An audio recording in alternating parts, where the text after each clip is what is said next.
여러분 안녕하십니까? 다양한 뉴스가 가득한 방송 아주TV 뉴스룸 준하연입니다. 5월 31일 금요일 뉴스 시작하겠습니다. 윤석열 대통령의 지지율이 3%포인트 떨어진 21%를 기록하며 현 정부 출범 후 최저치를 찍었습니다. 국민의힘이 이번 국회 1호 당론 법안으로 저출생 대응기획부 신설과 금융투자소득세 폐지, 상속세 개편 등을 채택했습니다.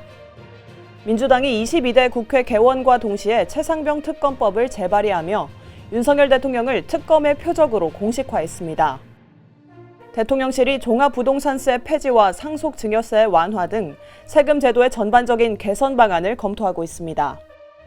정부가 신재생에너지 생산량과 원전을 함께 늘려 오는 2038년까지 국내 전기 생산량의 70% 이상을 무탄소 전기로 채우겠다고 밝혔습니다.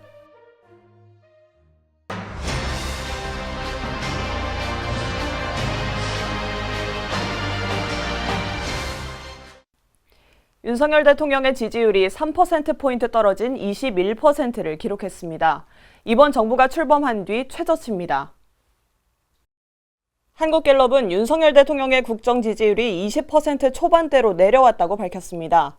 이전 조사보다 직무 수행을 긍정적으로 평가하는 비율이 3%포인트 줄면서 현 정부 출범 후 최저치인 21%를 찍은 겁니다.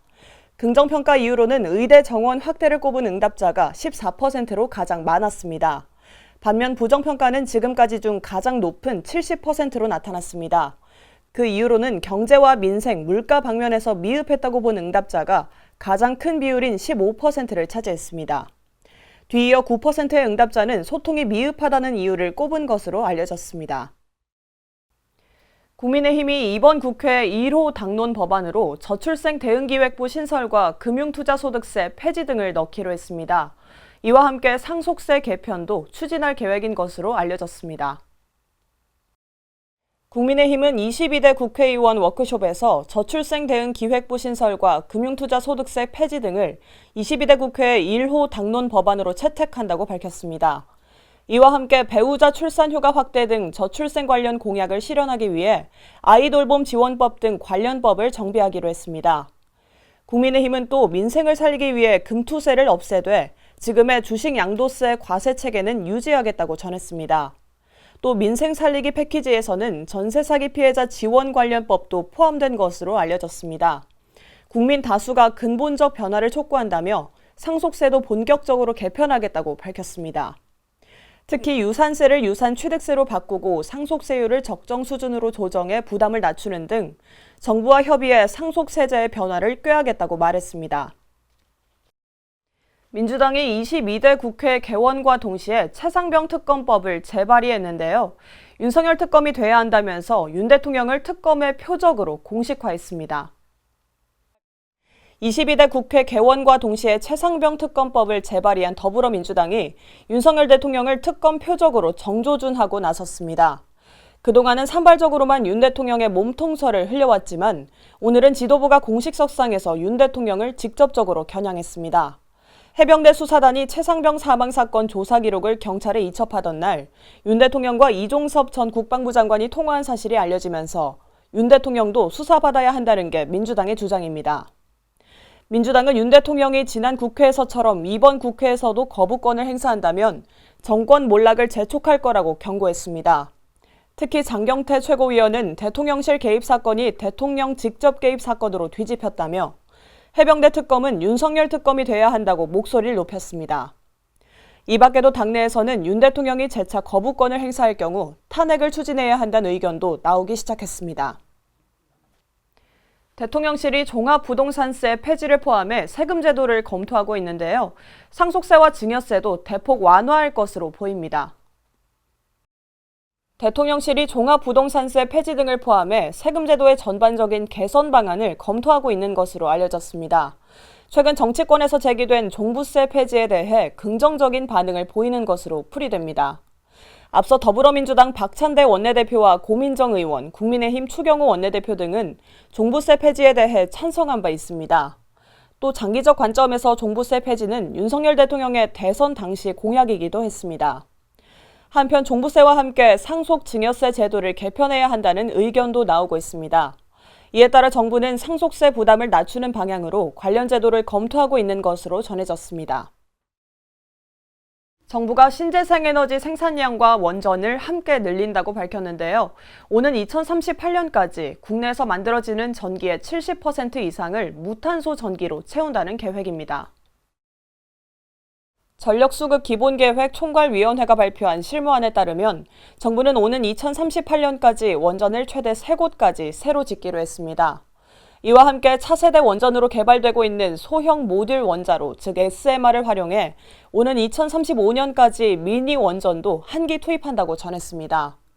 정기부는 또 지난 2022년 기준 23기가와트였던 국내 태양광 풍력 설비 용량을 오는 2030년까지 3배 이상으로 확충한다고 밝혔습니다.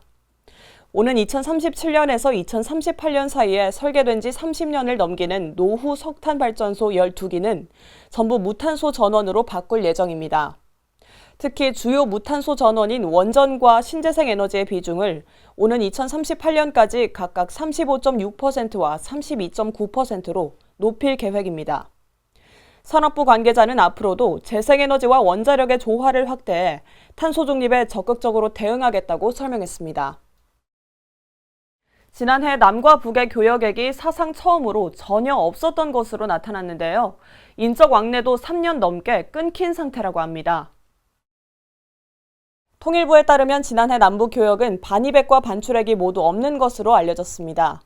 실제로는 13만 6천 달러 정도의 물품이 반출됐지만 교역의 규모가 100만 달러 미만이면 0으로 기재한다는 편집 기준에 따라 이렇게 기록된 겁니다.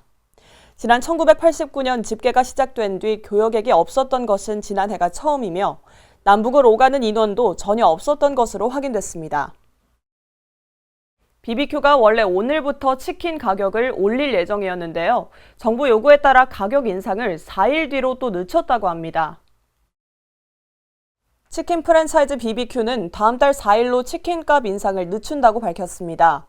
원래 오늘부터 주요 제품 가격을 3,000원씩 올릴 예정이었지만 정부의 요구로 인상 시기를 연기한 겁니다. 앞서 BBQ는 지난 23일부터 인상을 예고했지만 8일 뒤로 미뤘으며 오늘 발표로 또 4일을 연기하게 됐습니다. 개봉 20주년을 맞은 영화 태극기 휘날리며가 오는 현충일에 화질이 개선된 버전으로 재개봉하는데요. 주연 배우인 장동건 씨가 아들과 극장에서 다시 나온 작품을 보겠다고 밝혔습니다.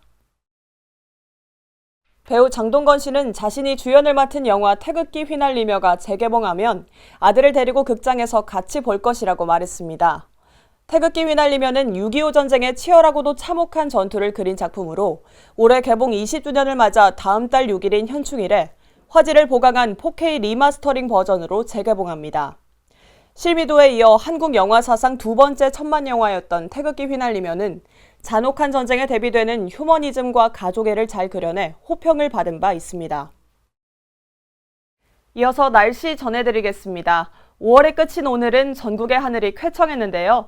내일은 전국이 대체로 흐리겠고 중부와 경북 지역엔 비가 내리겠습니다. 낮 동안 전국이 대체로 맑고 쾌청한 하늘을 보였는데요. 자외선이 강하게 내리쬐는 가운데 대부분 지역이 25도를 웃돌며 더운 하루였습니다. 6월의 첫날인 내일은 전국이 대체로 흐린 가운데 중부지방과 경북 지역에 비 소식이 있는데요. 비는 밤이면 대부분 그치겠지만 강원도와 경북 지역은 일부 지역에서 일요일까지 비가 내릴 수 있겠습니다. 내일 하루 동안 강원 영서와 경북 지역에는 5에서 20mm, 경기 동부와 충북 북부 지역엔 5에서 10mm의 비가 내릴 것으로 예상됩니다. 또 내일 오후부터 밤사이 강원도와 경북 지역엔 대기 불안정으로 천둥 번개가 치거나 비가 강하게 쏟아지는 곳이 있겠습니다. 오늘 준비된 뉴스는 여기까지입니다. 금요일 아주TV 뉴스를 마칩니다. 저희는 월요일 저녁 6시에 다시 찾아뵙겠습니다. 시청해주신 여러분 고맙습니다.